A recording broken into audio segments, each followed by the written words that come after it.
Good morning बच्चों, कैसे हो आप। आज हम घातांक के बारे में पढ़ेंगे। घातांक के बारे में हमने पिछली कक्षा 6 में भी पढ़ा था। ठीक है, घातांक में होता क्या है, जब कोई भी जो संख्या होती है उसकी गुणा जितनी बार होती है वह उसकी घात के रूप में लिखी जाती है। जैसे 10 गुना 10 बराबर 10 की घात 2 या 10 का वर्ग या 10 का स्क्वायर। 10 गुना 3, जब हम 10 की गुणा 3 बार करते हैं तो वह 10 की घात 3 के रूप में लिखा जाता है। इसको हम 10 क्यूब या 10 का घन भी बोल सकते हैं। और जहाँ 10 आधार है और 3 उसका घातांक है, जैसे 5 गुना 5 गुना 5, 5 की घात 3, और इसका मान होगा 125, जहाँ 5 आधार है और 3 घातांक है। यह संख्या ऋण में भी हो सकती है। -5 गुना -5 गुना -5 बराबर -5 की घात 3 बराबर माइनस का 125।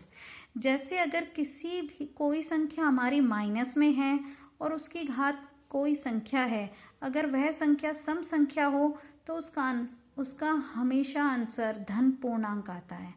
और कोई भी संख्या माइनस में है और उसकी घात विषम संख्या हो तो उसका आंसर ऋण पूर्णांक आता है। ये धन पूर्णांक ऋण पूर्णांक होते क्या हैं, ये भी हमने पढ़ा था कक्षा 6 में। प्राकृतिक संख्याएं वह संख्याएं होती हैं जो 1 2 3 4 5 और जितनी भी संख्याएं वे सारी प्राकृतिक संख्याएं हैं।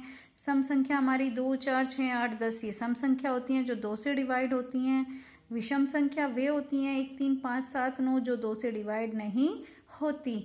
धन पूर्णांक वे संख्याएं होती हैं जो सारी संख्याएं प्लस में होती हैं, जैसे 1 2 3 4 ये जो भी प्राकृतिक संख्याएं जो प्लस में हैं वो धन पूर्णांक होती हैं, और जो माइनस में होती हैं वह ऋण पूर्णांक होती हैं।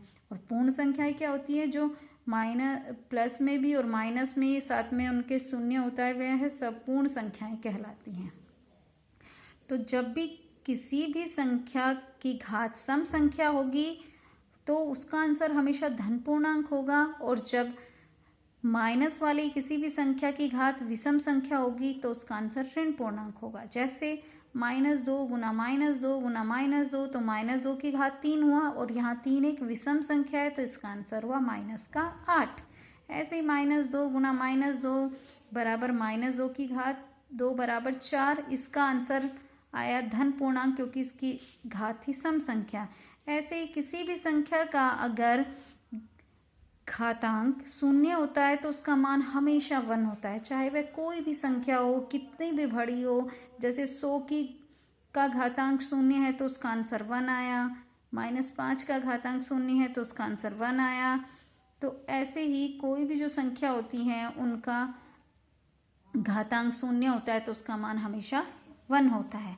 तो हमें इन सबको नोट भी करना है और याद भी करना है। प्राकृतिक संख्या, सम संख्या, विषम संख्या, धन पूर्ण संख्या, ऋण पूर्णांक संख्या और पूर्ण संख्याएं। अब आते हैं, जब कोई भी दो संख्याएं आपस में जिनकी हमें गुणा करनी है, अगर उनकी आधार समान है और उनकी घात अलग अलग हैं तो वे हमेशा उनकी घात जुड़ती है। तो गुणा में घात जुड़ती है, कब जुड़ेगी, जब आधार समान होंगे। परंतु अगर उन्हीं संख्याओं में भाग हो, आधार समान है और उन संख्याओं को भाग दिया गया है तो उनकी घात हमेशा क्या होती है, घटती है। भाग में घात घटती है कब, जब आधार समान हो। जैसे 10 की घात 5 है गुणा 10 की घात 4, तो हमारी घात आपस में जुड़ गई, 10 की घात 9 आंसर आया। 10 की घात 5 गुना 10 की घात -2, तो इसका आंसर 10 की घात 3 आया।